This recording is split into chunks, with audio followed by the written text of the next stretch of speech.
السلام علیکم ورحمۃ اللہ وبرکاتہ. بسم اللہ الرحمن الرحیم. الحمد للہ رب العالمین. والصلاة والسلام علی خاتم الانبیاء والمرسلین وعلی آلہ وصحبہ اجمعین. اما بعد. یہاں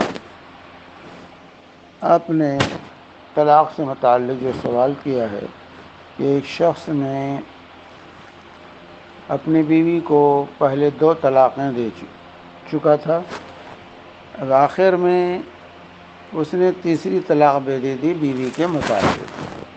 بیوی کا دماغی توازن صحیح نہیں رہتا ہے، ٹینشن میں رہتی ہے ہمیشہ. اس نے مطالبہ کیا، ضد کیا تو شوہر نے طلاق دے دی. لیکن اس کی بچیاں ہیں، وہ بیوی کو جدا نہیں کر سکتا.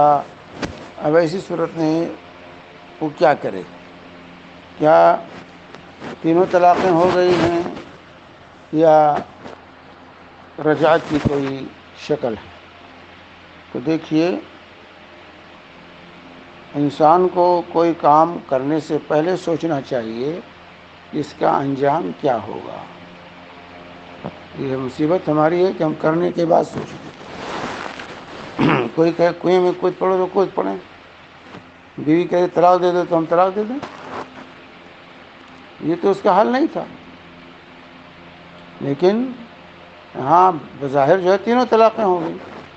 آپ کے سوال میں ہے کہ پہلے 2 طلاقیں دے چکا، اس کے بعد یہ تیسری طلاق دی ہے، اور 3 ہی طلاق کی گنجائش ہے، چوتھے کی کوئی گنجائش نہیں رہتی ہے. اور اس کی چیز کو اللہ تعالیٰ نے قرآن پاک کے اندر واضح طور سے فرما دیا. اللہ تعالیٰ الطلاق مرتان فامساک بمعروف و تسریح باحسان.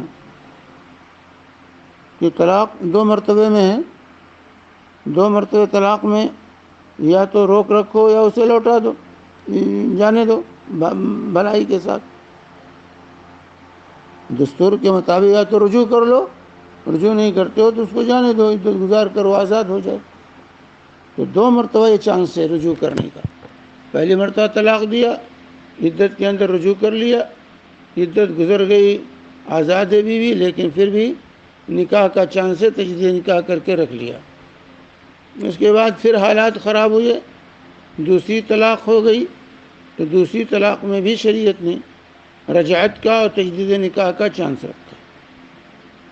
اب دوسری طلاق کے بعد رجوع کر لیا یا تجدید نکاح کر کے رکھ لیا، اب تیسری مرتبہ بھی یہ غلطی کر بیٹھا، طلاق دے دیا.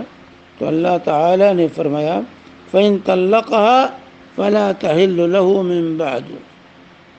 اگر تیسری طلاق دے دیا تو اب وہ اس کے لیے حلال نہیں ہے، اب وہ اس کے لیے حلال نہیں. سورہ بقرہ پڑھ لیجئے، آیت نمبر 229 اور 230 وغیرہ جو ہے اللہ تعالیٰ نے اس چیز کو واضح کر دیا.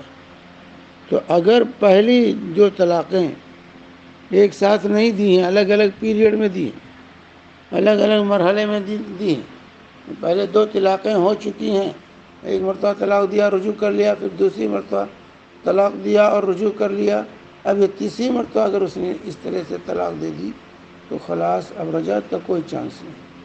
اب رجعت کا کوئی چانس نہیں ہے. وہ اس کی بیوی بن کر نہیں رہ سکتی. وہ اپنی بچوں کی ماں بنا کے رکھے، لیکن بیوی کی حیثیت سے اس کو نہیں رکھ سکتا. بیوی کی حیثیت سے نہیں رکھ سکتا، اس کے لیے اجنبی ہو گئی تیسری طلاق کے بعد. یہ واضح ہونا چاہیے. تو دیکھ لیں کہ پہلی 2 طلاقیں کیسے ہوئی. پہلی 2 طلاقیں اگر ایک ساتھ دی ہیں تو ایک ہی شمار ہوں گی، لیکن اگر 2 مرحلے میں دیا ہے، اس نے دیا رجوع کر لیا، پھر دیا پھر رجوع کر لیا، اگر اس طرح دی ہے تو وہ 2 طلاقیں وہ ہو گئیں، تیسری طلاق یہ ہو گئی. اب رجعت کا یا تجدید نکاح کا کوئی چانس نہیں. اس کے لیے ہے کہ وہ اگر خود سے جا کے کہیں شادی کرتی ہے اور اتفاق سے اس کے شوہر کا انتقال ہو جاتا ہے دوسرے شوہر کا، یا وہ خود سے کبھی زندگی کے کسی مرحلے میں طلاق دے دیتا ہے، تو پھر یہ چانس لوٹ سکتا، ورنہ نہیں، طے تمام کر کے نہیں. وصلی اللہ علیہ نبینا محمد وعلی آلہ وصحبہ وسلم.